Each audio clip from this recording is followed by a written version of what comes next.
রোববার রাতে টঙ্গীতে ম্যানহোলে পড়ে নিখোঁজ নারীর সন্ধান মেলেনি এখনো। এ নিয়ে আরো জানাতে আমাদের সাথে যুক্ত হয়েছেন সহকর্মী আবুল হাসান। আবুল হাসান, অভিযানের বিষয়ে বিস্তারিত কি আছে আপনার কাছে?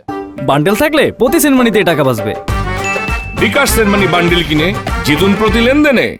দেখুন, গতকাল রাত 9:15টার দিকে যে দুর্ঘটনাটি ঘটে, অর্থাৎ একজন নারী এখানে বিক্রয় প্রতিনিধি হিসেবে এসেছিলেন ইম্পেরিয়াল হাসপাতালে, তাসনিম সিদ্দিকী। তিনি হাসপাতাল থেকে বেরিয়ে যাওয়ার পরপরই কিন্তু ম্যানহোলে পড়ে নিখোঁজ হন এবং দীর্ঘ সময় পার হলেও এখনও কিন্তু ওই নারীর সন্ধান দিতে পারেনি ফায়ার সার্ভিস বা উদ্ধারকারী দল।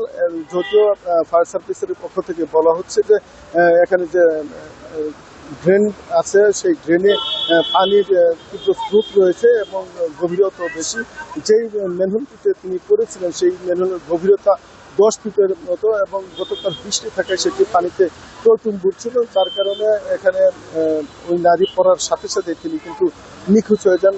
যদিও স্থানীয়রা তাৎক্ষণিকভাবে উদ্ধার কাজ তৎপরতা দেখায়, কিন্তু তারা তাকে উদ্ধার করতে ব্যর্থ করে।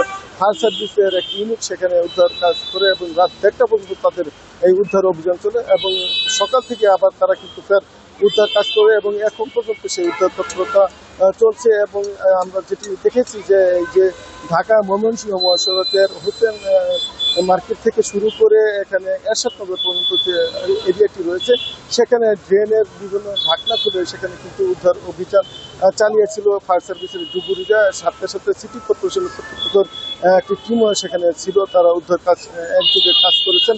এবং আমরা খবর নিয়ে যেটি জেনেছি যে ফায়ার সার্ভিসের পক্ষ থেকে নিখোঁজ যে নারী রয়েছেন তাসনিম সিদ্দিকী, তার একজোড়া জুতা পাওয়া গেছে ঘটনাস্থলের পাশ থেকেই, কিন্তু সেই নারীর সন্ধান এখনো পায়নি।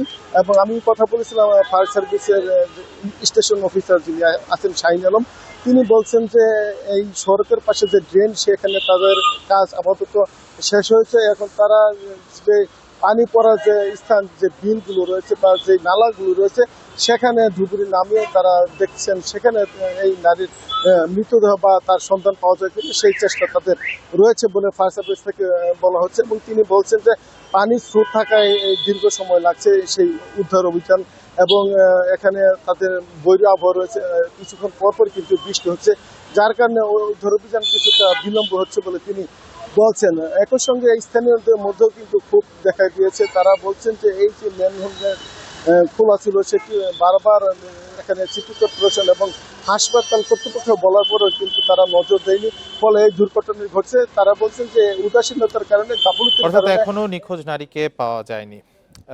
গাজীপুর থেকে জানাচ্ছিলেন সহকর্মী আবুল হাসান।